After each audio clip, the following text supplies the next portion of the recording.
Australia's tussle to keep Pacific Island nations on side against China's assertive influence in the region has come close to home today. Malcolm Turnbull's thrown on generous honours for a visit to Canberra by his Solomon Islands counterpart.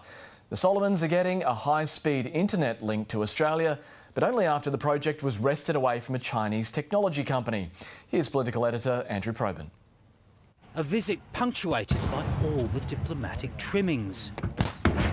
A Pacific partner brought in from the cold, a happy recipient of a high-speed internet cable. We're going to change a whole lot of things, and in terms of business. 21st century connectivity to the Solomon Islands. But it's the $200 million deal that almost didn't happen. Chinese telecommunications giant Huawei had previously agreed to build the 4,000-kilometre undersea cable between Honiara and Sydney. It was a project and a builder Canberra didn't want plugged into the mainland backbone here. And Nick Warner, Australia's top spy, was dispatched, a man by his own admission not unused to a secretive government mission. Easier to do that, in some cases, through an intelligence service than through a foreign ministry. Whatever he said, it worked. Not only was the Huawei deal unplugged, but the Prime Minister who signed the Huawei contract lost office in a vote of no confidence.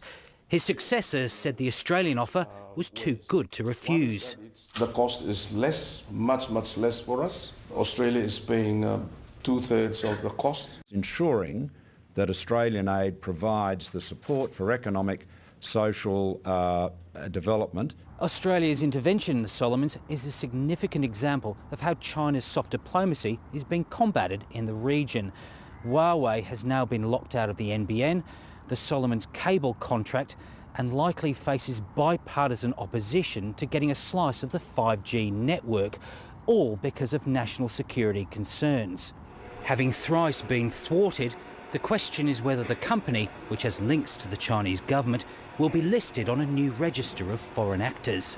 The assessments as to whether somebody is covered by this legislation will have to be made by the people concerned. In fact, under proposed laws, if Huawei doesn't self-declare, the government would have the explicit power to do it to them.